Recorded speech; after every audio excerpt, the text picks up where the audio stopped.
Thank all the members for the informative and constructive debate on protective disclosures legislation this morning. I'd also like to welcome and thank the whistleblowers in the public gallery for their great work and service. I'd also like to thank the members of the Independent Technical Group for the proposals they put forward for this debate. And having reviewed these proposals, I'd like to reiterate the issues regarding the flaws evident in some of these proposals highlighted by my colleague Michael Healy-Rae. I am in full agreement with the need to adhere to the current timetable for the completion of a statutory review of the national legislation and EU Commission review of the EU Whistleblower Directive. I'd also like to respond to some of the points raised, in particular the claim that comparative evidence from other jurisdictions demonstrate the need for additional measures such as reward schemes, punitive penalties for delay and mandatory publication of outcomes. This does not reflect Ireland's legal and policy context.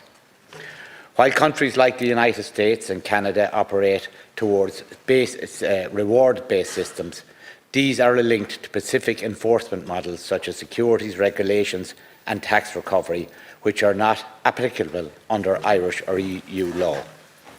Ireland has fully implemented Directive EU 2019/1937, which sets out clear obligations for the timely handling of disclosures, for confidentiality, and for feedback within statutory guidelines. This includes acknowledgement within 7 days and follow-up within 3 months, extendable only in exceptional cases. Our framework also includes strong enforcement provisions.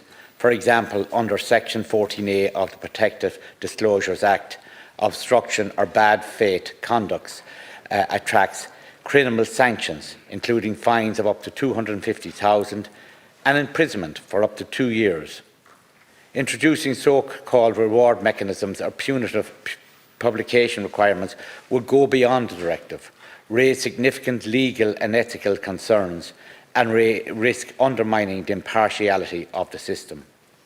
Ireland's approach prioritises transparency, accountability and fairness, consistent with EU standards, rather than adopting models designed for fundamentally different regulatory environments. I want the deputies to be clear that the Protective Disclosure Act 2014 is intended to protect workers from penalisation for speaking up about wrongdoing in the workplace. We can all agree that a person who truly and sincerely acts as a whistleblower should not be treated unfairly and should not lose their job or face adverse legal proceedings. This government remains committed to the fundamental aim in line with our EU colleagues and the relative EU directive. However, the last enhancement to this legislation is very recent, the Protective Disclosures Amendment Act 2022. This is not a long time ago, and even more recently the establishment of the Office of the Protected Disclosures Commission took place and they commenced operations on the 1st of January 2023.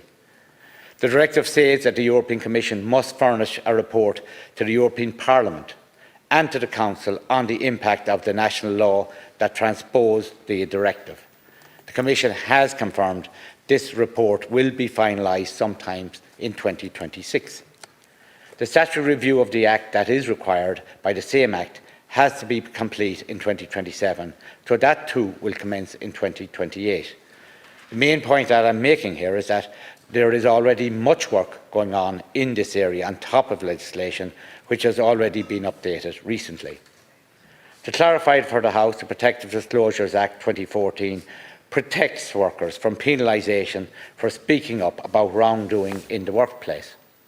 And persons who make protected disclosures, often referred to as whistleblowers, should not be treated unfairly or lose their job or face legal proceedings because they have made a protected disclosure. The Protective Disclosure Act 2014, as amended by the Protective Disclosures Amendment Act 2022, provides these statutory protection for workers. Protected disclosures can be made by workers in both the public and private sectors. This includes not only the ordinary employees of an organisation, but also any persons engaged under contract by the organisation, such as contractors, agency workers, and paid trainees, as well as volunteers, board members, shareholders and job applicants. There are three main channels for making protected disclosures open to all workers. Internal disclosures to the employee. 85% of protected disclosures are made in this manner in the first instance.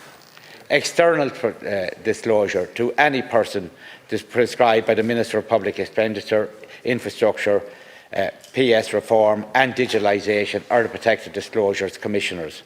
Prescribed persons are usually regulatory bodies with powers to investigate and take enforcement action in relation to the wrongdoing in the particular sector, i.e. the health and safety sector, HICWA and data protection committees, and all prescribed bodies, and disclosure. Also disclosure by any other third party. This could include public disclosure to a journalist, to a member of the Oireachtas. The channel is subject to more stringent conditions to qualify protection. In general, this channel should only be used as a last resort if the other channels fail to operate as intended. In addition, workers in public bodies can make a protected disclosure to a relevant minister of the government. Under the Amended Act, all protected disclosures made to ministers will be sent to the protected disclosure commissioners for onward transmission to the most appropriate person to address the concerns raised. There are also special channels for the reporting of wrongdoing related to law enforcement, security, defence, international relations and intelligence. The Act prohibits penalisation or threat of penalisation of a worker for having made a protected disclosure. Penalisation includes unfair dismissal, unfair treatment such as suspension, demotion, loss of pay, change of working hours, reassignment, disciplinary action, etc., and coercion, intimidation and harassment. All employees have a duty of care to ensure their workers do not suffer penalisation. All workers have a duty of care to ensure the workers do not suffer penalisation. The Act provides for the criminal penalties for penalisation of reported persons, taking vexatious legal proceedings against a reporting person and disclosing the identity of a reporting person. Executive grant support has been provided to Transparency International Ireland since 2016 and for the provision of a free Speak Up helpline and legal advice for persons considering to make a reported disclosure who have made protected disclosure. Funding for TII in 2025 amounts to 368,500, which is the same amount as was provided in 2024. The OPDC commenced operations on the 1st of January 2023. The Commissioner is designated to assist reporting persons wishing to make a disclosure to a prescribed person, either by directing them to be the most appropriate prescribed person or by receiving the disclosure, referring it on to the most appropriate prescribed persons. With 100 prescribed persons, this will make it easier for workers to get the reports to the right person.